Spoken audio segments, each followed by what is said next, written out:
Welcome everyone to the Refinitiv developer community. Today we're looking at our Computing Risk-Free Rates and Excess Returns Part 2 article, and this one looks at investigating sovereign coupon-paying bonds. And by investigating this, we're also going to be going through bootstrapping, spot rates, and discount factors. You can tell that it's already published. You can find it on our developer community portal. If you were to type, Part 2, I think you'll be able to find it. There isn't that many multi-part articles. Let's find out.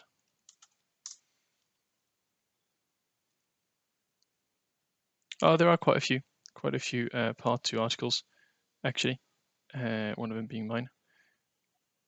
In which case, yes, you'd have to go maybe for risk-free rates Part 2, and that's where you'll be able to find it. Instead of going through everything as it is up front, as you'll be able to read that for yourself, I wanted to go through the code itself, and you can find it on GitHub. So if I go to the top right, it always says source code. And here you have the first, so Part 1, which was risk-free rates. With zero coupon bonds, and Part 2, which is with coupon paying bonds. If you click here, it will send you to GitHub, where you'll find this specific version of our code. Is code version 42. And the reason why I number them in this way is because every time I do these videos, I share my code, and I also share it on GitHub so that you can pick it up wherever I pick it up from in the video, so that you can follow along. And so the start of a video, for example, will be number 14, and at the end of a video, it'll be number 15. And then I tend to work on it between the two, and then we pick it up this way. That's probably why it's always 1+ pretty much every time. Yes, so without further ado, we'll go through this one, which is the latest one, version 42. So I've got it here for you. I think that's the right one. Yes, it is. And you can just download it and upload it onto Codebook, which you can find on Workspace, or you can instead just download it into your own Jupyter lab environment or Jupyter Notebook environment. And you can do this with Anaconda or just yourself as you would. Okay, as I said, today we're going to go through the whole thing, hopefully do it within an hour. It's going to be a webinar-like. And we are going to be investigating coupon-paying bonds and going through what they are, the mathematics behind it. We're going to go through yields, yield to maturities and things as such. And we're going to be going through also, how to compute it and things as such. And we're going to go quite a lot further. And we're going to try and compare bonds with each other, which is actually rather difficult. And that's why there is so much going on here. Okay, so without further ado, let's get to it. This is Computing Risk-Free Rates and Excess Returns Part 2 from Sovereign Coupon-Paying Bonds with bootstrapping, spot rates, and discount factors. So in our previous examples, we used only zero coupon bonds. If you're interested in that previous one, you can go, let me go back to where we were here. There you go, it says Part 1. And this one looks at zero coupon bonds, and that's quite simple actually, because all you have to do, and here, by the way, we're using DataStream. The reason we're using DataStream is because there is no pre-calculated yields, there's no pre-calculated risk-free rates and things as such. You have to calculate them yourself, and that's done on purpose. I'd like to go through everything myself and show you the maths as we move forward. And with zero coupon bonds, it's actually quite simple because the yields and the rates are actually already done for you, because it's just so simple. It's done already. So if I was to scroll down here in this Part 1 article, you see there's quite a lot of maths, and it's exactly the same as what we're doing today. Quite a lot of code, and at the end here it is. You have your risk-free rates. It's quite straightforward. However, bonds are debts, and sovereign debts are debts given to governments and institutions, large institutions such as democracies and things as such. I'm going to keep an example of the US, so you'll see USD, so US dollars, and US Treasury, which is the central bank that issues debt for the US government. But everything I'm going to be saying today is relevant for pretty much any developed market, even emerging markets. Actually, they're all quite similar. However, the calculations might be a bit different. I might be looking into doing maybe German bonds, maybe in a year's time or something as such. But for now, we're just going to stick to the US Treasury. Reason being, and if you were to read through the article, you'll see I've left a few links throughout to go through what I'm talking about, but it is pretty much the world's reserve currency. I think it is the most traded currency, and it's the one that's used the most. So risk-free rates in that currency makes most sense in the financial market. But I kept on talking about zero coupon bonds. So what is a coupon? Well, a government debt can be given to an individual if you buy a government bond, and every 6 months, it's usually 6 months, it can be any other coupon paying frequency, the issuer of the debt will pay you a coupon. So normally maybe it's every 6 months, and this coupon is defined as a percentage of the face value. Maybe I'm getting ahead of myself here. If I was to scroll down, I can show you right here what we're talking about. We're talking about a face value, which is the full amount paid by the bond issuer to the bond payer at the maturity of the date of the debt. The debt lives from its issue date to its maturity, and that's when we say it matures, when it dies, when it's the end of the debt period. And at maturity, the debt buyer will receive a face value of the bond. And the face value is usually $100 or $1,000, specifically with US Treasury. And this is what we call FV here for however many M years to maturity. So maybe if you buy a 3-year coupon bond, then that means that the bond will mature in 3 years. And in 3 years' time, you'll receive this face value, let's say $100. But you're not going to have to go through this whole 3 years without receiving any income. There's a reason why this field is called fixed income. It's because you tend to receive coupons. And here, for example, in the US Treasury, they give you coupons every 6 months. Let's say that it's like 2% of face value being $100, so it's $2. So in that case, you would receive $2 every 6 months for the purchasing of that debt on top of the face value at the end of M years, whatever the maturity is for that bond in years. So you receive a coupon payment. Let's call that payment C. So that would be $2 in my example. And someone can try and calculate the fair value, the amount that you should theoretically have to pay for that debt if you were to just break even. We call that the net present value, and here it is. The net present value depends on several things.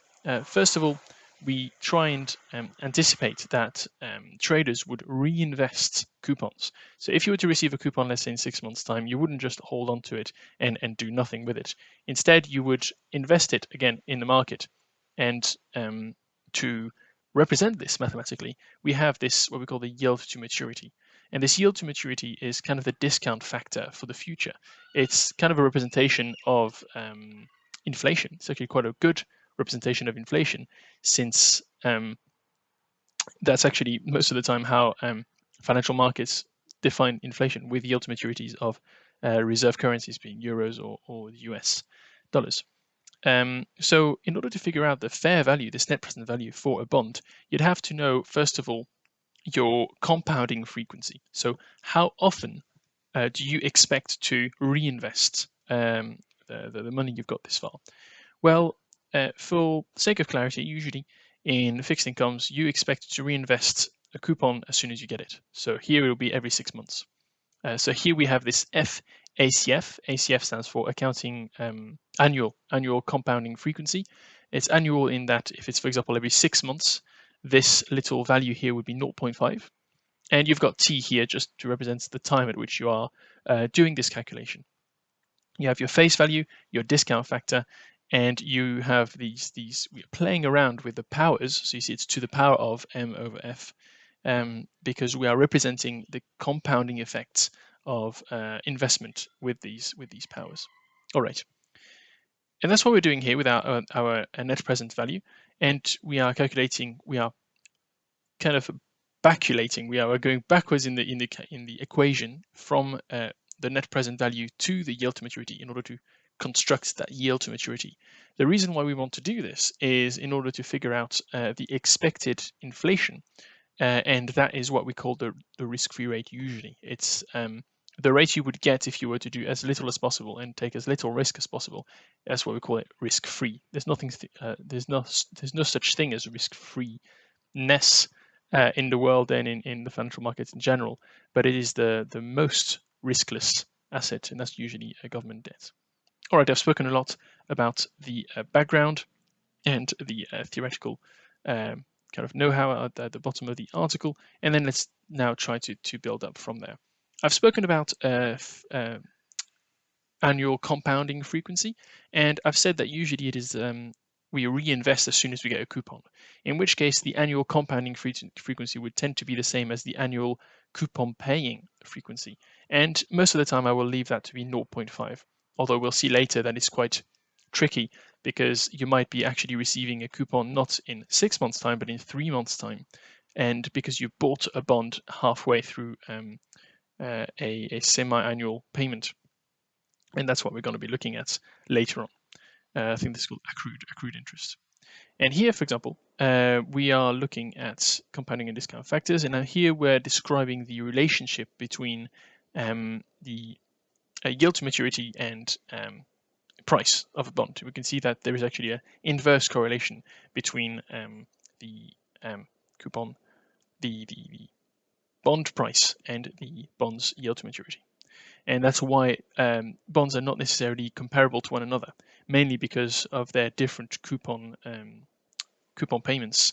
If you have a coupon, let's say I buy a coupon right now that matures in 10 years' time, and it's giving me $100 in 10 years' time as face value, but every 6 months is paying me $2. Whereas if I try to compare the yield to maturity of that thing compared to one that's paying a different coupon, they're not really comparable. And that's what we're trying to do instead. We're trying to eliminate in this article, eliminate the coupon payments in this yield to maturity calculation and come up with a zero coupon equivalent rate or zero coupon equivalent bond, and then calculate rates from there. And we call those spot rates. That's the difference between the yield to maturity rate and the spot rates in the fixed income market, not to get confused with the foreign exchange markets where spot rates are kind of instantaneous, or actually T+2 conversion rates. But let's not get mixed up here, and let's move on forward. Okay, so here we can have a look at a very straightforward example of a 5-year treasury note where we have a annual compound frequency of 0.5. So I've set it to be the same as the annual coupon paying frequency. And we are looking here at a 5-year bond, which means that the maturity of that bond is 5 years. It matures in 5 years' time. We'll get the face value for the bond in 5 years' time. And let's say that we're looking at all this with a face value of $100. So here we're moving forward. You can see that we're just plugging in all of the numbers in the equation I showed you at the top, which is this one. Notice also that the equation is split into two depending on the maturity, and that's because inter-year compound, so that this compounding effect that I told you about where you reinvest what you've been given, only is only exponential, and so you only end up having these to the power of something. That's where the exponential comes from. Is only exponential if it's more than 1 year. If it's inter-year, we consider those to be too small, and so therefore we do linear interpolation as opposed to an exponential one. If that's too much for you, don't worry too much about it. With coupon paying bonds, you would egregiously most of the time go for the top one where it's more than 1 year. Okay. The main reason for this is that there is no short-term bonds that are lower than 1 year that pay coupons on the US market anyway, sovereign US market. So what we're doing here is that we're trying to figure out what that yield to maturity would be given a specific price. We are assuming that price to be the net present value, and that's what we're doing right here. And to do that, first of all, we're going to collect the price in question, the price data. We get this data from DataStream, and here this is what I'm doing. I'm authenticating myself to DataStream. And here what I'm doing is I'm using the ds.getData, ds being the Python object for DataStream that I've created up there to collect data.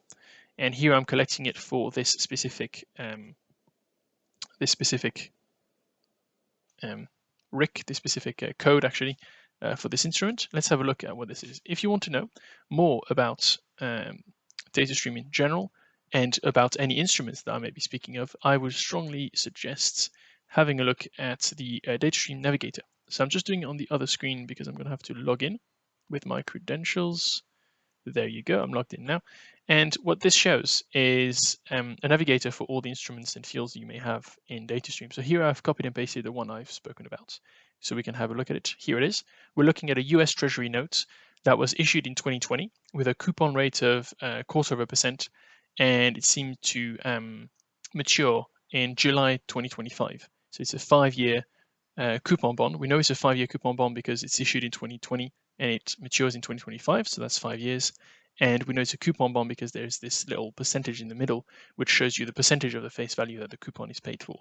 Because it's US, it says US Treasury at the front, we know also that it's this coupon is paid semi-annually, so every 6 months.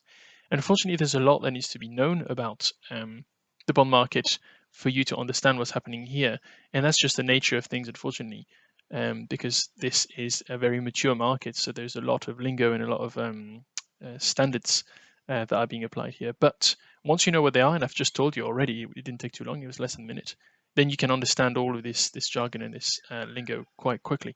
And you can start also having a look at all of this yourself. So if you do an advanced search, you can start doing something that contains something. So let's say I want a name that includes US Treasury, and I want something that matures, let's say in 2030. So if I do this, so I want it to contain not only just US Treasury, but also that. And the reason I did the / here is because I want it to be at the end. You see how it says /25? Because that's when it matures. So let's press OK. And you see it didn't work because I had this at the front, which was the specific code for the 5-year maturity instrument that I was speaking about. So let's do this instead. You see it's rolling, it's searching. There we go. And here we have all of the ones in question. So US Treasury coupon bonds, this one is a strip one, so maybe we don't want to have a look at this one. But this one here, which matures in 2030, and this looks like a 30-year bond. So that's quite an interesting one, actually. 30-year bonds are in general. Okay. So you can have a look, at the data stream navigator yourself. In order to get to it, all you have to do is go on product.datastream.com / browse. I think if you just go on everything up to .com, I think it still works. Let's go look. No, it doesn't. Oh, there you go. / browse. I think that's all you need. So going forward from there, all you have to do then is sign in, and then you can use the API. Once you know the code for the instrument you're looking for. And here we're starting in 2020, and we're getting daily data. You can see here that for this instrument, we have price data. So X, by the way, here it says field X. That's the default value for the instrument, and it's usually price, especially for bonds or stocks. And here we have the price then going from 2020 to 2021. And I was just interested in looking at the type of data we're getting. We're going to float 64, and don't worry too much about what that means, but it means that there is quite a lot of precision to this price. We're getting 100.1016. That's 4 decimal points. That's quite good. And what we can do then, once we have this, is we can also capture a lot of static information. So not just information that changes with time, such as price, but also static information such as the name of a bond, like this, or the issue date that it may have, which is to say here in July 2020. The term, which is to say the maturity, so we call it maturity actually changes with time. It's a bit of an annoying bit. However, if I was to buy a bond today that has 10 years to maturity, so it has a term of 10 years, then in 1 year's time, the maturity left on that bond is actually 9 years because 1 year has gone by. So the maturity is the number of years that are left on the bond. However, the term is the maturity at the time of issue. So here we can see that the term is 5, and that does not change with time. This is fixed, and that's why we're talking here about. If you see here, it says kind equals 0 within that ds.getData function. The reason for that is to specify that we're looking for fixed data that does not change with time. And this is why it's called term as opposed to maturity. Maturity would change with time. So we're looking at a 5-year sovereign bond with a redemption value, which is to say a face value of 100, so $100, since we're looking at US treasuries, a coupon rate of 25. So I say 25 is 0.25 actually, and this is indeed in percent. So it is 0.25%. And if I was to scroll up, and this is in the article on the developer portal if you're looking for this, somewhere in here, I talk about, there we go, here it is.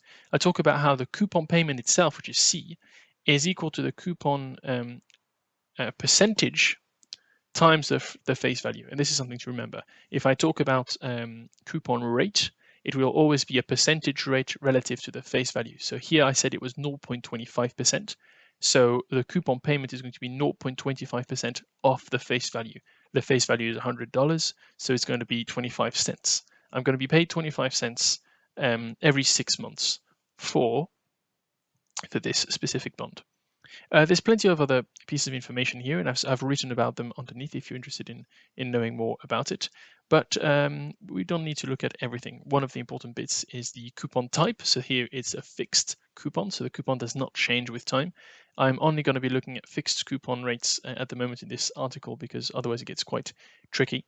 And we have a redemption date last, so the last redemption date, which is to say when the bond finally matures, which is going to be on the 31st of July, 2025.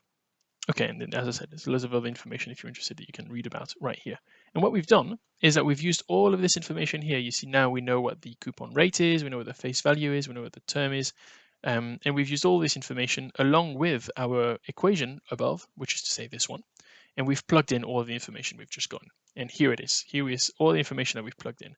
And in the end, we end up with this equation. We end up with 100.1016 equals this whole big equation. However, you may notice that it is not a closed equation.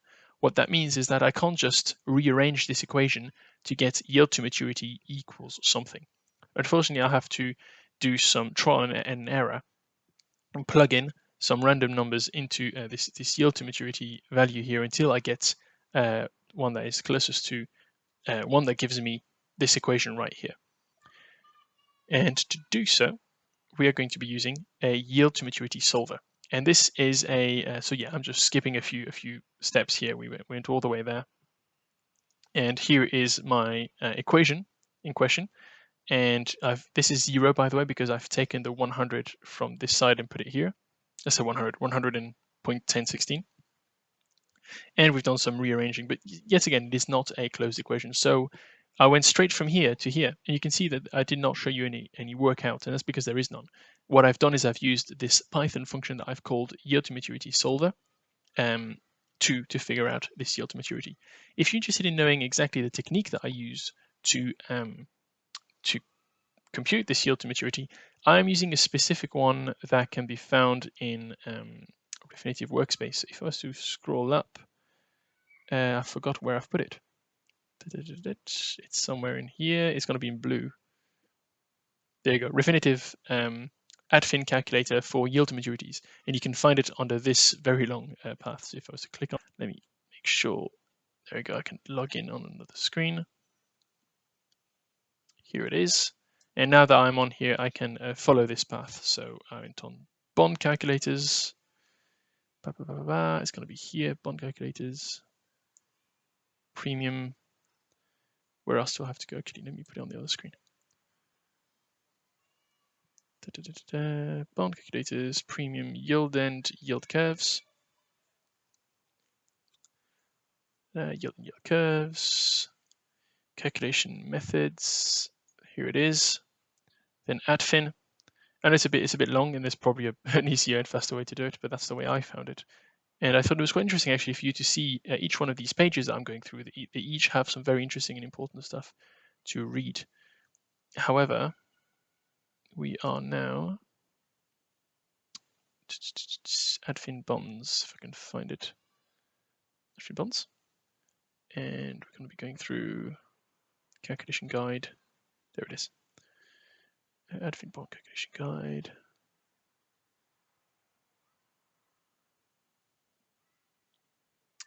Calculation price yields, and then price yield relationship and yield calculation. So yeah, it is quite long, but here it is. And this is the specific technique that I'm using to get yield to maturity. Yield to maturity. And you can do all of this in Excel. And as a matter of fact, this specific contents shows you how to do it in Excel with these functions that they're talking to you about.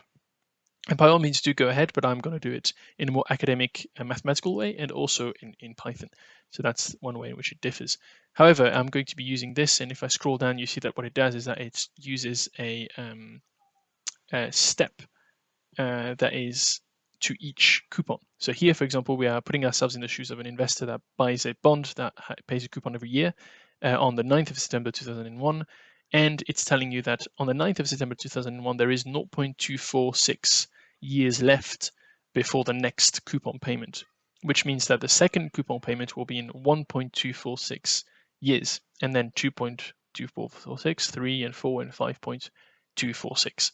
And that's the specific type of exponential technique that we're going to be using here.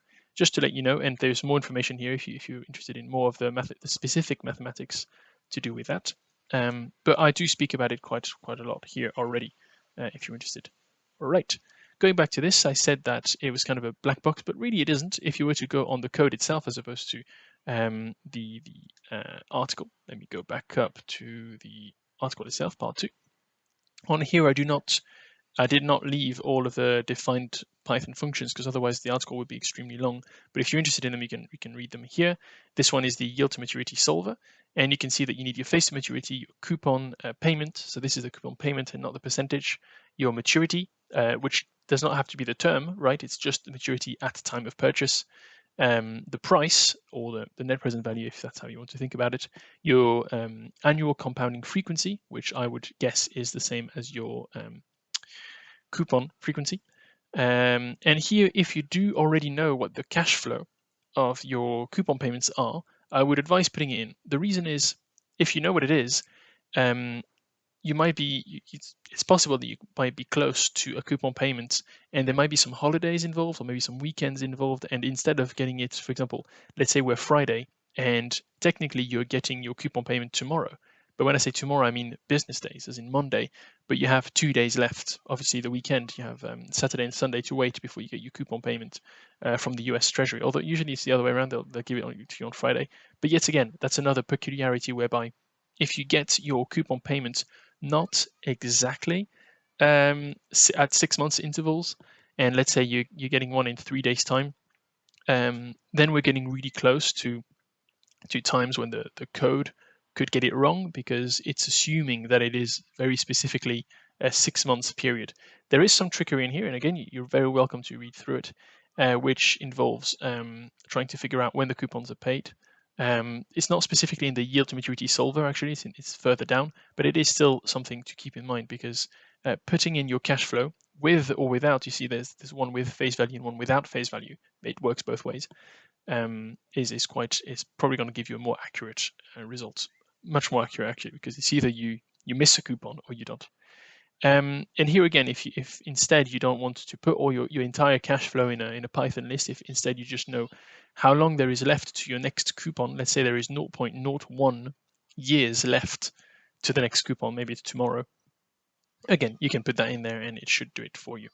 You can also put you can also output the discount cash flow, the error, so how far away from a specific yield to maturity that would render this whole equation perfectly equal to 0. You see how I've got equal, and then approximately equal?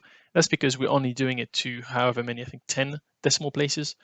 We can go further. We can go 20 decimal places or something as such. Most of the time, yield to maturities would go much further on because they are mathematical concepts, which means that they can most of the time just go on infinitely. So it's not infinitely precise, and you can output an error if you're so inclined to read into it. And also you can output some details, but that's much more to do with the code. So I'm not going to go through the whole code because I've just gone through exactly what it does and how it works. But you can see that there are if statements for each scenario that I've told you about, and then it outputs your answer in a dictionary. And the opt YTM stands for optimal yield to maturity as calculated with this Newton optimization method. And it's outputted here. And you can see here that I've used my yield to maturity solver with details on. This is details true. And at the end, I said I specifically wanted the yield to maturity value, right, with this little square parentheses. And it's given me a lot of information. So here it's telling me that it is most likely the remainder is 0. In which case, if it is 0, it is most likely that you are looking at a bond at the time of issue, as opposed to intermittently. Maybe you are looking, some people, buy a bond when there is only 1 week left to the next coupon bond, as opposed to a whole 6 months. And that's just what it's telling you right here. It's giving you the understood coupon payments and the number of years every time. So here, it's very specific. It's 1, 2, 3, 4, 5. It's just one year, as opposed to, yes, these are half year periods, and these are the actual years. So 0.51, 1.52. And specifically also the cash flows. And this is all being outputted because I've set details to be equal to true. So that's something quite interesting for you to look at if you think that the equation is incorrect, or if you think that the code did not understand your situation with your sovereign bond correctly. You can just read through all of that. And here you can see that you can yourself calculate your error. So as I said, these things are not infinitely precise. As a matter of fact, the error seems to be on the 14th decimal place. So it's quite a specific, and precise, and accurate calculation of yield to maturities. So here we have our yield to maturity value. That's one specific value for one bond. However, we have more than one price. We have prices every day for sovereign bonds that are being traded in the secondary market, and we can find these price data points on DataStream. And so what we can do is we can use all of this price data in a series right here, which collects not only the fixed data, which if I scroll down, you'll see what I mean. Here it is. I've given a little example of fixed data. It tells you the name, the issue date, the term, the face value, the coupon percentage rate, the type of coupon, as well as the last redemption dates. So this is all data that does not change with time as the coupon matures. However, there is also some, if I scroll down somewhere in there, we'll say they go fixed and price data. So these are all Python functions that I've created for you, and by all means, copy and paste them. They're not in the article itself, again, because otherwise the article would be extremely long. However, I speak about them, I explain them, and in between the two, sandwiched in between the two, there is this one that I've created, which simply just gets your coupon dates. Now that's something that's quite useful. I find it very useful, especially if you have some very complex holiday structures in your country. You can use this thing here, pandas market calendars, and this whole function will input the calendar that you choose within this Python library and apply it to your cash flow, and it will give you your coupon date payments. And I would advise having day type as business all the time, because otherwise it kind of eliminates everything and just includes weekends and holidays, whatever they are, and things as such. All right, and you can understand what everything else means. ID being the issue date, term being the term of the bond, and RDR being the redemption date last. And this is the kind of nomenclature that we have in DataStream. All right, I'm talking quite quickly because as you can see, we're only about a third through the article. There is there you go. A very, very interesting and important piece of advice that I can give you now. And that's the fact that you are not really expected to go through the DataStream Navigator and find every single sovereign bond that you're looking for. Instead, you can do this automatically with Python. And so I've happened to have accidentally logged out of DataStream. So let me log back in to the Navigator. There you go. There you go. So when I was looking for a US bond, I used the advanced search. Let's do, you saw me do it. I just want you to give you an example. There you go. So when I did this, it then allowed me to do an advanced search. There you go. So let's say I want the US Treasury, and let's say I want it to, there we go, to mature in 2030. And here are all the specific coupon paying bonds in question. And you can see that some of them are not the ones I want. Coupon strips, I think these are not fixed in terms of coupons. I'm not 100% certain, but the ones I know about are specifically spelled that way. Okay, so it says US Treasury bond. Okay, so that's actually what I'm looking for. You can do this with some trial and error. You can continue, and boom, these are all the ones I'm really interested in, all ending all maturing in 2030 from different second market suppliers. Now that's all very well and good and quite interesting. However, you're not going to go through all of this manually every time. It's quite going to be quite long if you're trying to compute your yield curves and things as such. Yield curve would be a yield through time. So you're going to have to look for coupons that mature at different months every month until you, and then you get your yield every month, and then you can just link them in a graph and get your yield curve. And that's what we're doing, by the way. I'm going to show you how to do this. However, I'm not going to get through everything and collect them manually. I happen to have just collected a subsample of all the ones that came out of this. So here what we're doing is we are using, so if I look down, somewhere there we go, ds.getData. And here we have a tick, instead of a ticker in the tickers, we have a search term.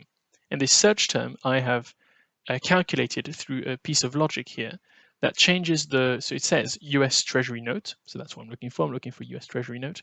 And here afterwards, I have this little piece of logic that will change the year and the month that I'm looking for.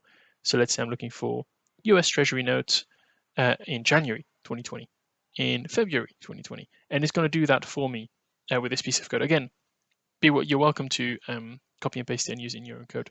Here I say kind 0 because I'm looking for static data.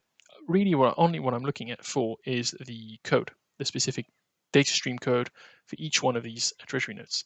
And once I've run this, I actually got too many. I got more than I wanted.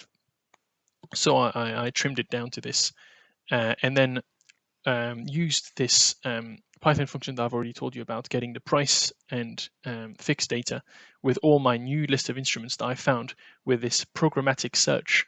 And this programmatic search, by the way, outputs just a data frame from which you can just do a list. And that's what I've done right here. And here's my data. You can see it's really, really interesting. We get so much data and so much precision, so much accuracy from just programmatic stuff. You can make your computer do this for you every morning and send you an email with just that, this specific piece of data.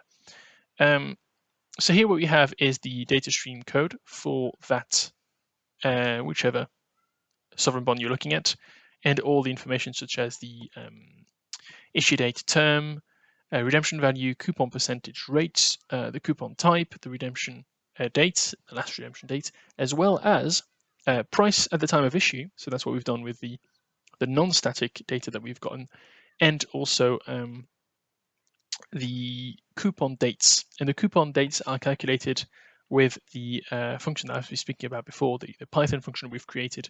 And this is done automatically, as well as a cash flow. And the cash flow here for each one of those, so you see in our data frame, we have a list. So this is a square bracket indicates a list. The first element in that list is this one, then there is a comma, and this is the second element in that list. And each element of that list is relative to each element of this list right there. So this is the coupon dates, and this is the cash flow, the coupon payments. So you can see there's one in March 2021, there is one in October 2021, and it goes on like this to the end. I think the cash flow ends with the face value as well. If I'm not mistaken, this cash flow includes the face value at the end. And finally, we have the yield to maturity, and this yield to maturity is as per the price of issue at time of issue. And here you can see, if you're really interested in the cash flow, you can do a little bit of Python magic to get your cash flow. Finally, you can also do some more Python logic, and again, Python magic. I mean, it's not too difficult. Actually, it seems maybe a bit daunting. I'm importing quite a few things, but it's just Plotly. Plotly is a data visualization Python package that has a lot of graphs, very pretty graphs and interactive graphs. And this is what I'm doing right here. Again, it looks quite daunting, but actually I've just copied and pasted most of this from the Plotly examples themselves, and they're quite easy to follow. And you can, again, by all means, copy and paste this yourself, have a look and play around with it. However, here it is. Here is the plot that I was talking about. Here, however, you see that there are these vertical lines. Now, those are vertical lines that I've added in myself in order to represent when coupon rates change. So every coupon rate to the left of that line is the same here. I actually don't know what it is, But whatever this one is, this bond's coupon rate is the same as this one, and it's the same as this one, and it's the same as this one. However, in between those two lines, it's a new and a different coupon rate.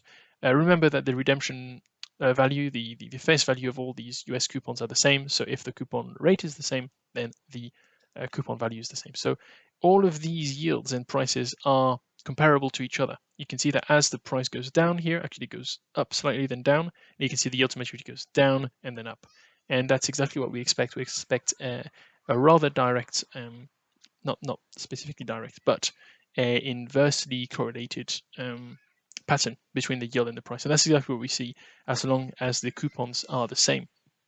When the coupons change, that might not be the case. So for example, here the yield increases, and here you can see that the price increases as well. I actually forget which one's which. Yes, that's exactly it. The price is at the bottom and the yield is at the top. And by the way, these are not the same scales. So the yield to maturity is in blue with this scale on the left, and the price is in US dollar in black and with this scale on the right. And you can see this increase, and this increase is due to the fact that we're actually not comparing this, apples with apples and oranges with oranges. We're comparing yield to maturities that have for bonds with different coupon payments. And I speak about all of this right here at the bottom. So you might be wondering, well, what's the point in all this? We've got all these yields, we've got all these prices, we've got all these bonds. It's all a massive mess. I can't compare them to each other, so I don't even know, how do I know if I can buy one bond from one supplier and buy and sell it to another supplier, because maybe there's an arbitrage going on, but I wouldn't know because I can't compare them because they've got different maturities, they've got different coupon rates. It's all a mess. So how do I make sense of all this data? Well, that's where spot rates come in. Spot rates in the world of fixed income are always zero coupon. And what we're doing here is that we are kind of equating our coupon paying bond to a zero coupon bond. And that's not an easy feat. It's actually quite difficult, and you need quite a lot of data. And to do so, then yields basically just zero coupon bonds all the time. And as soon as you've got your zero coupon bonds, it's like magic. Now you've got comparable bonds with comparable yields, and you know which ones are actually best to buy for your special case. Here, what we're doing is that we're putting ourselves in the shoes of a trader in the most realistic way possible. I don't want to, collect rates from some mysterious place. Usually, it's the I think it's the Fed that gives them themselves.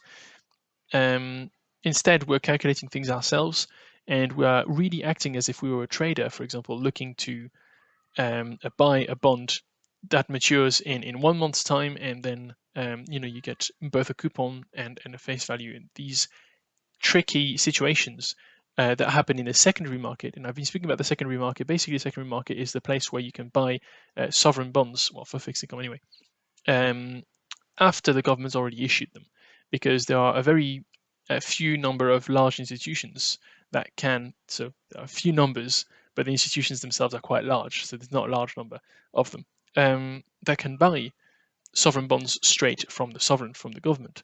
Normally they're sold to these large institutions that then sell them from this primary market where they get it to the secondary market where they sell it. And that's where you'd be on the buy side. Buying these bonds, and you can sell them on the secondary market yourself too.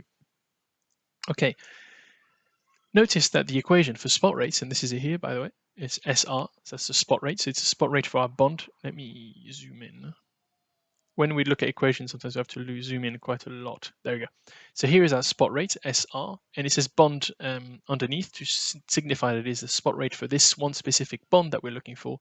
And it says _T. Now this T here is specifically for the issue date of that bond, because you could have a bond, for example, a 5-year US Treasury bond, right? But a US 5-year Treasury bond issued today and tomorrow is different. It's a different bond. Therefore, you have to be able to identify them, and you identify them with this _T, which is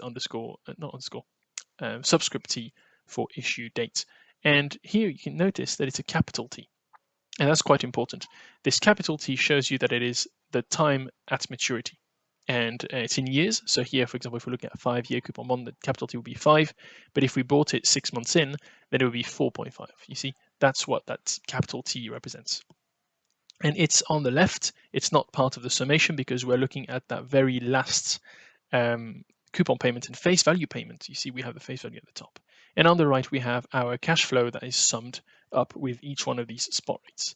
And remember, these spot rates are zero coupon equivalent rates. They are not actual yield to maturity rates for these coupon bonds. And we have a coupon at the top with our annual compound frequency at the top, which is usually our annual coupon payment frequency as well. So 0.5 for our case. Again, if you're looking at the complex time when your maturity left on the bond is higher than your annual compound frequency, then you'd look at the top one here. But if it is a simpler case where you actually bought the bond less than 6 months before it matures, you only have to use that bottom one right here. And here it is an explanation of everything I've just said, but in specific terms. And here what we're looking at is just a bit of a rearranging of the equation whereby we can tell that the last coupon payment in there is at the same time as the face value is paid. So that very last coupon is paid at the same time as face value, which is why we have here, we go from tau equals 1 to this value here, which by the way is capital T. So if I show you, if we go down, here it is somewhere. There you go. Capital T equals that strange figure, which is M over F. That's what I'm going to call it. Maturity over the frequency of compound payment that coupon payment we're looking at. But here we're doing T minus 1. And the reason is we're now forgetting about that last coupon payment and we're adding it to the face value. So here we've got the face value alone and here we've got the face value plus the coupon payment. Remember that the coupon payment here, so it says C, but we multiply it by F, which is our frequency of coupon payment, because coupon rates are given, so not coupon percentage rates, but coupon rates themselves are given annually. So if you were to be paid, for example, 2 cents every 6 months for a bond, then we would say that the coupon rate is 4. It's 4, actually 0.04% of the bond. The reason for this is because we are then multiplying it by the frequency, which is 0.5 here. So if it was 4, then times 0.5, which is 2. So you'd be given 2%, although 0.2%, which is 2 cents, 20 cents. Anyway, point being, the C here is annual, and we are making it discrete with this F value here, which is our frequency. So 0.5 times what would be 0.02% for 2 cents, which would be 1 cent altogether. Okay. Gotten quite confusing here, but I forgot to mention the fact that every value here is annual, and that's why I kept on saying, annual compound frequency, annual coupon paying frequency, because everything is annual, including the C right there, and the yield to maturities as well, and the spot rates as well. They're all annual. That's kind of why it's so confusing, this equation, is because we are kind of going from annual values to discrete values. And when I say discrete, I mean like real values. You're being paid, let's say $2 after 6 months. That's the discrete amount. That's the $2. However, if it's every 6 months, you're getting $4 every month. So we're going from that $4 to $2 discretely. So moving forward, again, we are rearranging our equation and finding out that the spot rate for that last bit, just that last rate, the capital T, is equal to all this. However, what we're looking at on the right, we've already got all this information. We can get the zero coupon rate, and I actually mean the zero coupon rate. I don't mean the spot rate for bonds issued, for example, today with a maturity of half a year, and maybe even 3 months or 9 months.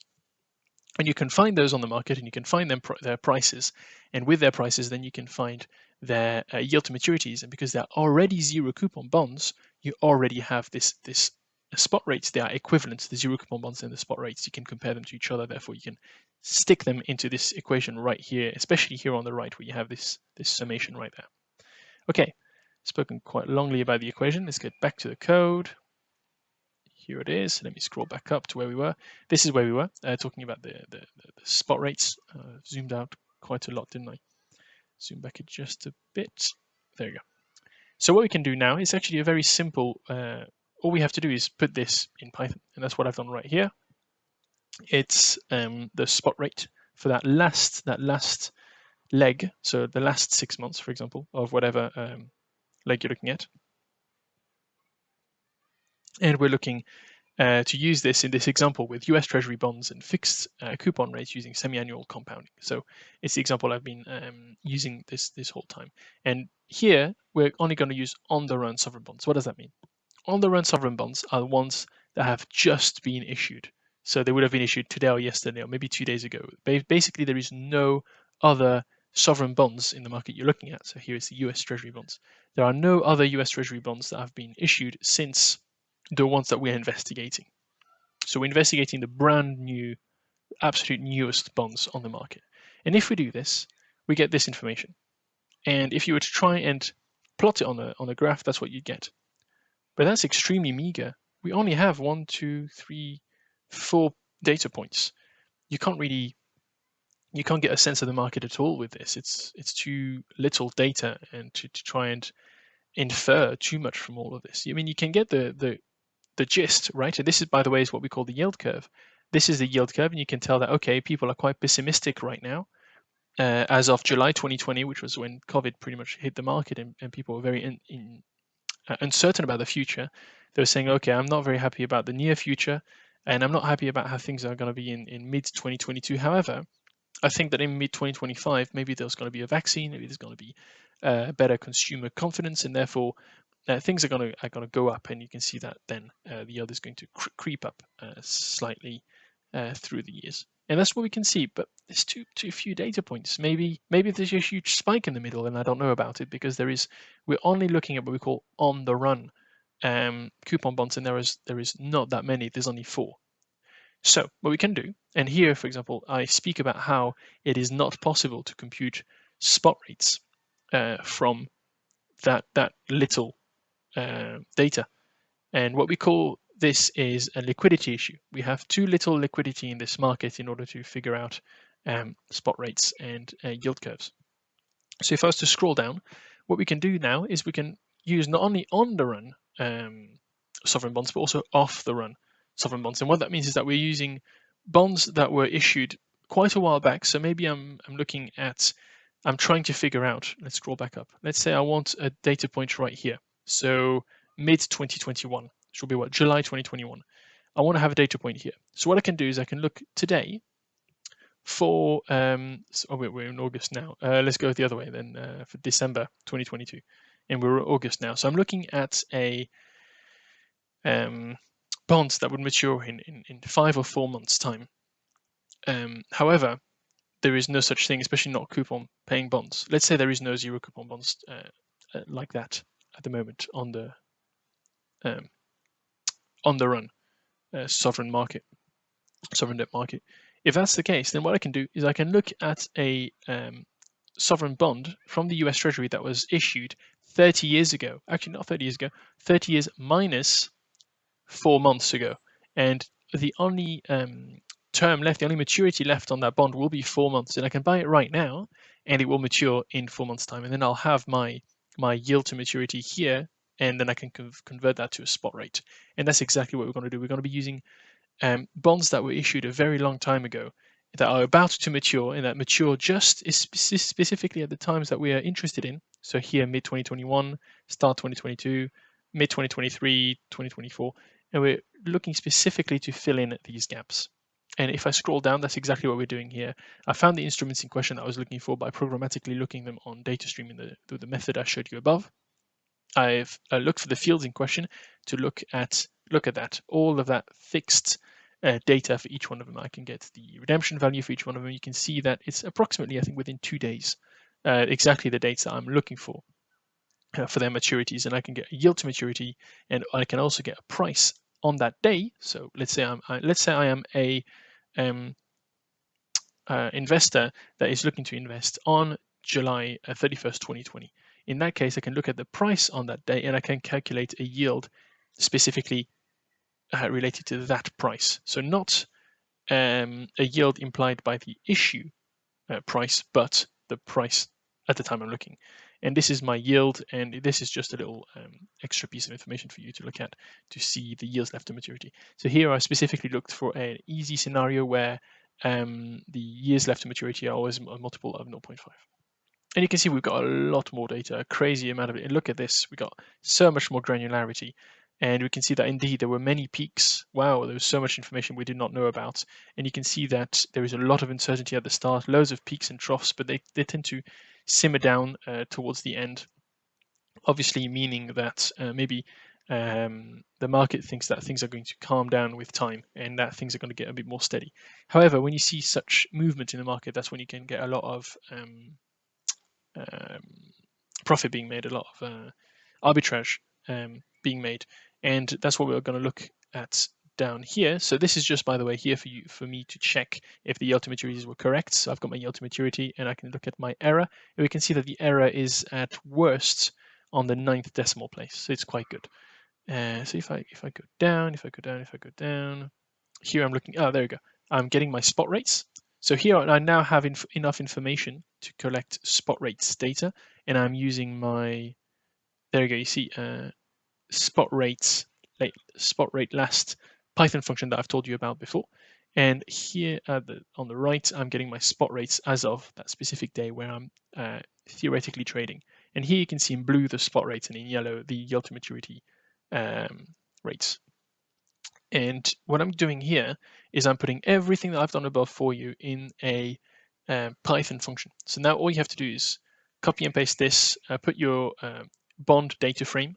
So collect this data frame and stick it in here and fill in all of these pieces of information, and it spits out exactly what you want for you. However, you may say, well, I don't want to get the whole data frame. This whole data frame took a while, to get for you. So how can I get it automatically? Well, if I scroll down, here it is. This is the function that does exactly that for you. It uses the function above with data streams. So you'll need to be authenticated already to, you see here it says yes.get data, to then collect all the information for you and put it in a data frame for which you can then easily, here with these 2 lines of code, get the curve that you're looking for. However, you may be wondering, why did I do this? Why did I get one Python function where you'd use a data frame and another where you don't? Well, the reason is, let's say you collected some data from DataStream and you've got this table at the top. But let's say that specifically you managed to get a different price. Let's say you got a better price, you got a lower price. Well, the yield would be different in that case, won't it?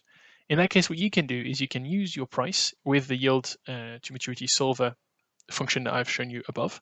And you can get your yield to maturity and you can manually put them in the data frame yourself. Because if it's just 1 or 2 data points that changes, you don't want to go through the whole hassle of creating the entire data frame just because these 2 points are different. So you can do that. You can go in there yourself manually with Python, change those numbers in order to get a better accurate curve and data frame for you. Okay, this is why I've done this in 2 parts. This is another example. So it's a second example of exactly what I've done above, but this time using the functions themselves, all cooked up for you. So here you see we've got our fixed information. So that's quite interesting. Here we've got all of the information with the price, and you can see that this is a much more conventional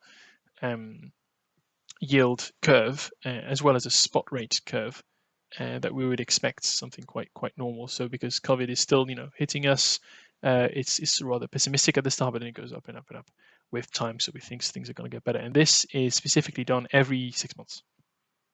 However, when we've been talking about prices this far, we've been talking about what's called clean prices. Clean prices do not take into account the fact that if you were to buy, let's say I buy a bond 3 months in, which means that there are 3 months before the next coupon payment. The seller of that bond is going to be losing money from the coupon that they did not receive. The seller of that bond waited 3 months and did not receive a coupon payment. And they would like to have that coupon payment. They've waited 3 months with that bond instead of selling it off and reinvesting the money that they would have gotten from that sale. They've kept on hold to it, and they don't want to lose the potential gain of the coupon payment. In that case, what they do is that they actually sell the bond at a higher price, and that's called the dirty price. The difference between the dirty and the clean price is the accrued interest. If you'd like to know more about this, you can just press that, and it will get you to, actually I can do it, to Investopedia, and it tells you about what dirty price is and all these things and what you have to pay for it.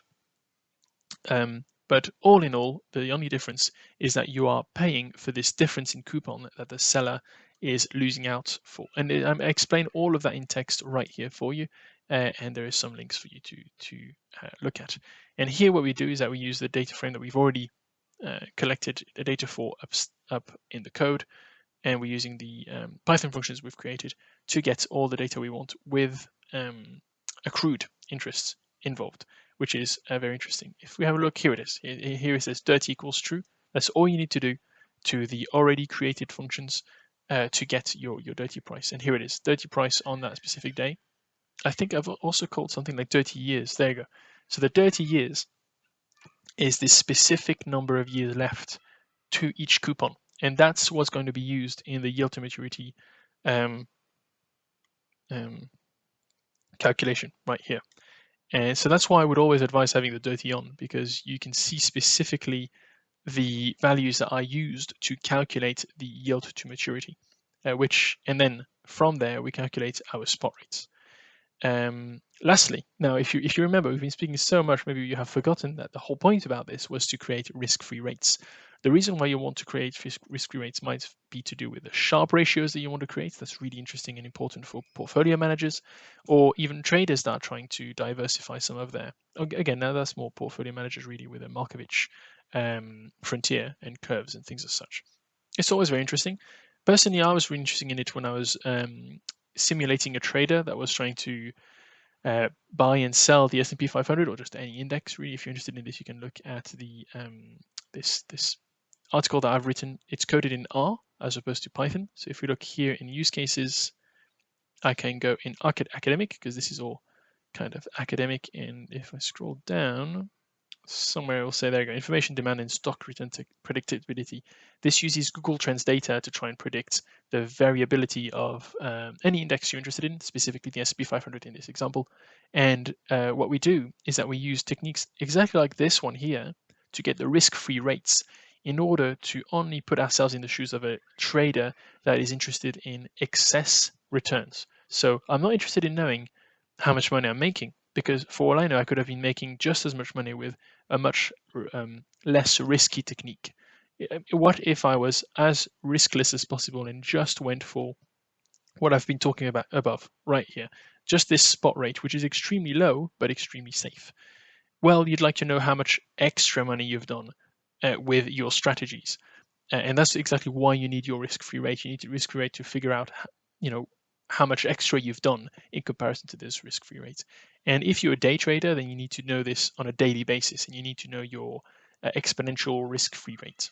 And this is what we do right here. You see that the equation is actually quite simple. All you have to do is do the dth root. So if it was square root, cube root, dth root, so d for days, although it doesn't have to be days. If it's months, you can make it 12. And again, this is annual, so days would be 360 or 365, depending on what you're interested in. Then annual, monthly would be 12, weeks would be 52, I guess. Actually, I've spoken about this here, and I adhere to, there you go, 30, 60, and 90 day months as per the board's commercial paper website. And all of this is spoken about right here, so you can have a look at it, specifically the risk-free rate that you're looking for to simulate a trader or to trade yourself. And you can use all of this information and put it, again, in our data frame. So here you have all your information. You have this specific bond that you are investigating in order to figure out the risk-free rate that you would have had would you have taken no risk or extremely little risk. And then you can compare that to your risk-full strategy.